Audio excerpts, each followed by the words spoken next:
A husband and wife have 4 sons. The oldest 3 are tall with red hair and light skin, while the youngest son is short with black hair and dark eyes. The father was on his deathbed when he turned to his wife and said, "Honey, before I die, be totally honest with me. Is our youngest son my child?"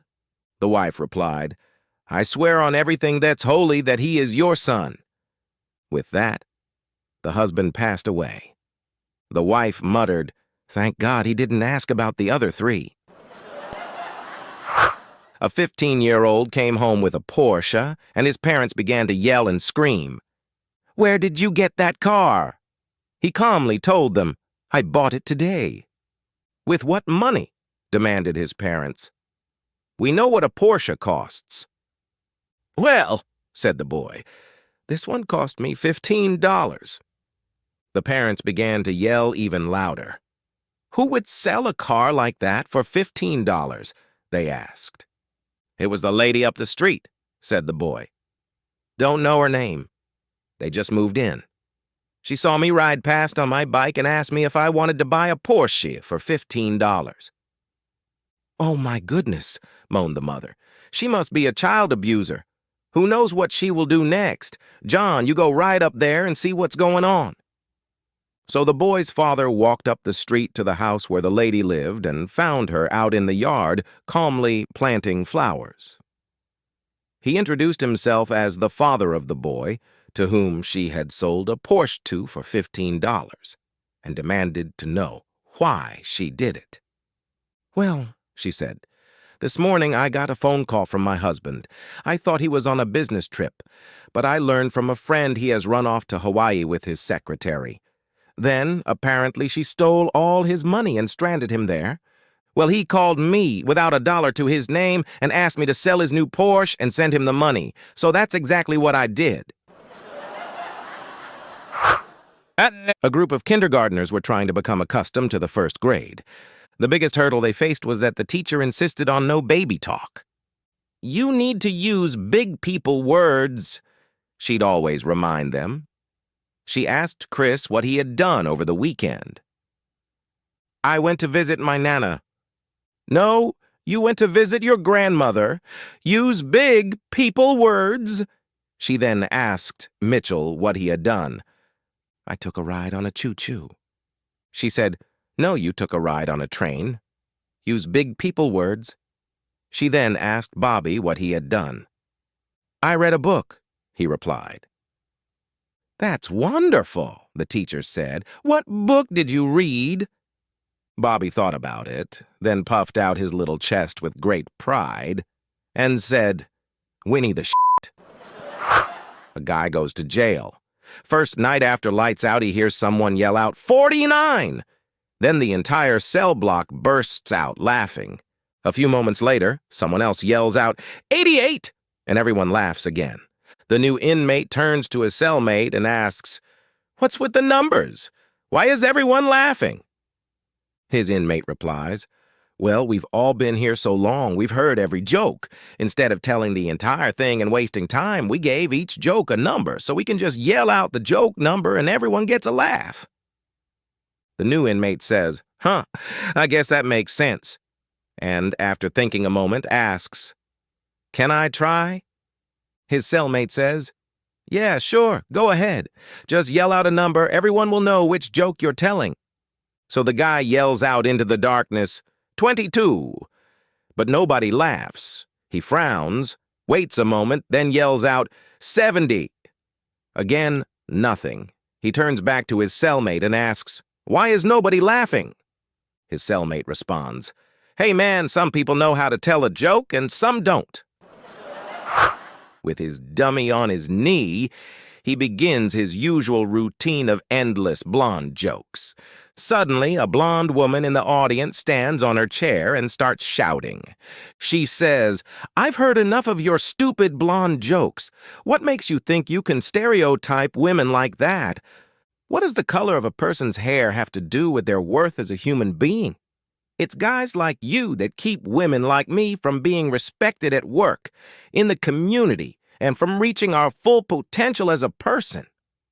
Because you and your kind continue to perpetuate discrimination against not only blondes, but women in general, and all in the name of humor. Completely embarrassed, the begins to apologize, but he is cut off. The blonde woman interrupts. "You stay out of this, mister. I'm talking to that little on your knee." Ridgehall computer assistant, may I help you? Yes, well, I'm having trouble with Word Perfect.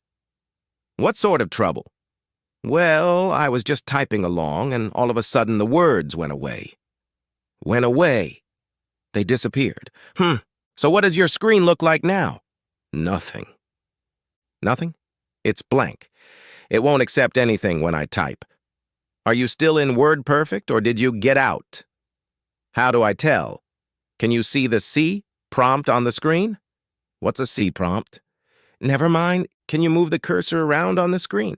There isn't any cursor, I told you. It won't accept anything I type. Does your monitor have a power indicator? What's a monitor? Snap. It's the thing with the screen on it that looks like a TV. Does it have a little light that tells you when it's on? I don't know. Well then, look on the back of the monitor and find where the power cord goes into it. Can you see that? Yes, I think so. Great. Follow the cord to the plug and tell me if it's plugged into the wall. Yes, it is. When you were behind the monitor, did you notice that there were 2 cables plugged into the back of it, not just one? No. Well, there are. I need you to look back there again and find the other cable. Okay, here it is. Follow it for me and tell me if it's plugged securely into the back of your computer. I can't reach.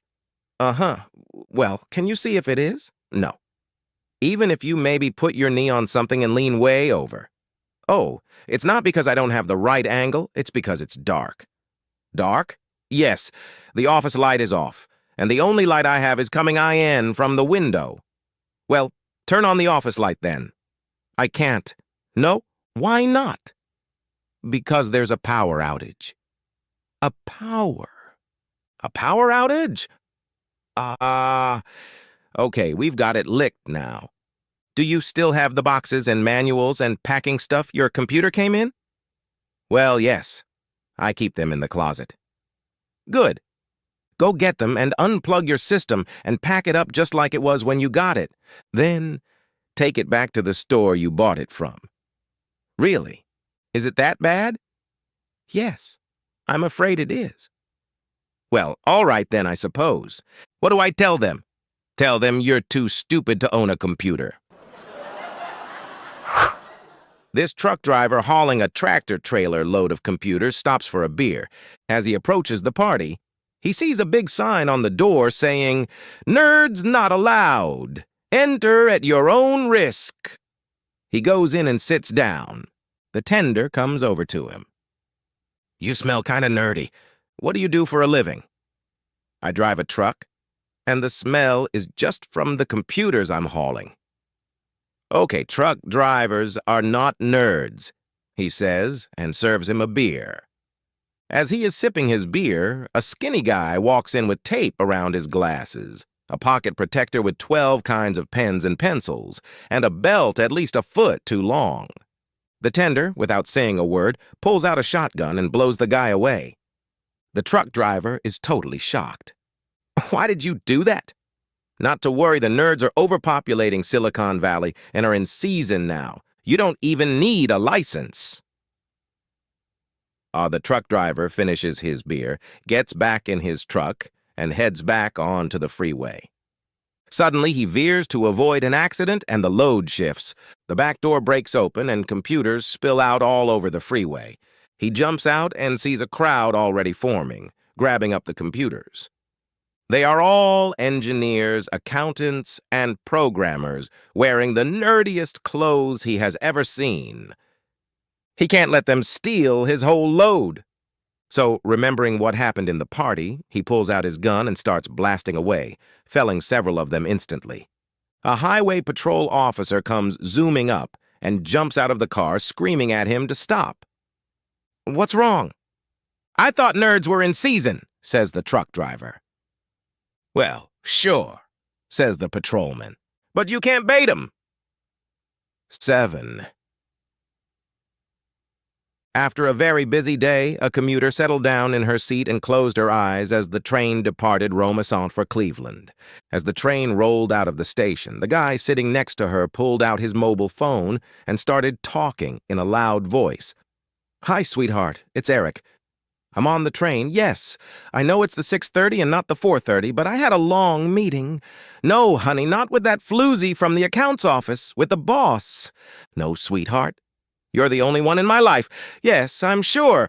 Cross my heart, etc., etc."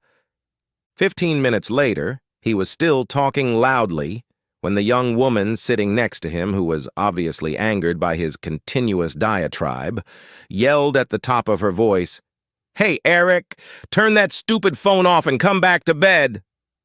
Eric doesn't use his cell phone in public any longer.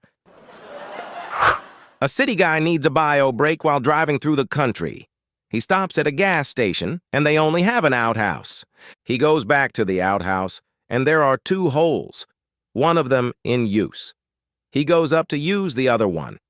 After he's done, 75 cents falls out of his pocket while he's pulling up his trousers.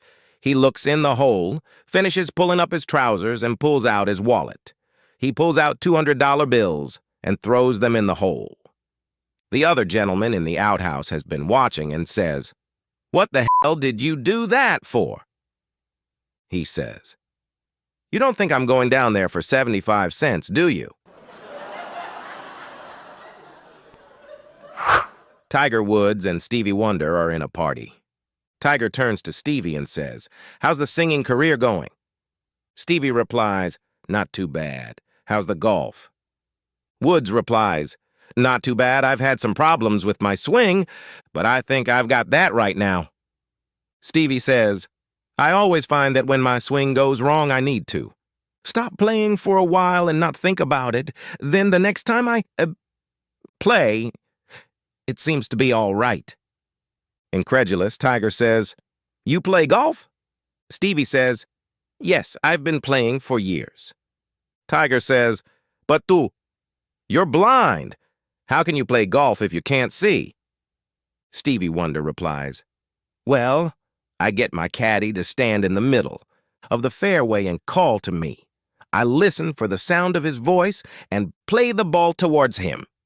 Then, when I get to where the ball lands, the caddy moves to the green or farther down the fairway, and again, I play the ball towards his voice." "But how do you put?" asks Tiger. "Well," says Stevie, "I get my caddy to lean down in front of the hole and call to me with his head on the ground, and I just play the ball toward his voice." Tiger asks, "What's your handicap?" Stevie says, "Well, actually, I'm a scratch golfer." Woods, incredulous, says to Stevie, "We've got to play a round sometime." Stevie replies, "Well, people don't take me seriously, so I only play for money and never play for less than $10,000 a hole. Is that a problem?" Woods thinks about it and says, "I can afford that. Okay, I'm game for that. $10,000 a hole is fine with me. When would you like to play?" Stevie Wonder says, "Pick a night." 4 men got together to play golf one sunny morning. As they were heading out to the course, one of them was detained by a phone call. The other 3 were discussing their children while walking to the first tee. "My son," said one proudly, "has made quite a name for himself in the home building industry. He began as a carpenter, but now owns his own design and construction firm. He's so successful, in fact, in the last year, he was able to give a good friend a brand new home as a gift." The second man, not to be outdone, boasts how his son began his career as a car salesman, but now owns a multi-line dealership. He's so successful, in fact, in the last 6 months, he gave a friend 2 brand new cars as a gift. The third man brags that his son has worked his way up through a stock brokerage firm and has become so successful that in the last few weeks has given a good friend a large stock portfolio as a gift. As the fourth man arrives at the tee box, the 3 smugly tell him that they have been discussing how successful their progeny are and ask what line of work his son is in.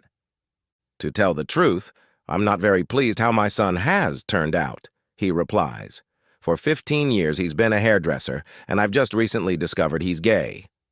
As the other three recoil in horror, he continues. But on the bright side, he must be good at what he does, because his last 3 boyfriends have given him a brand new house, 2 new cars, and a big stock portfolio.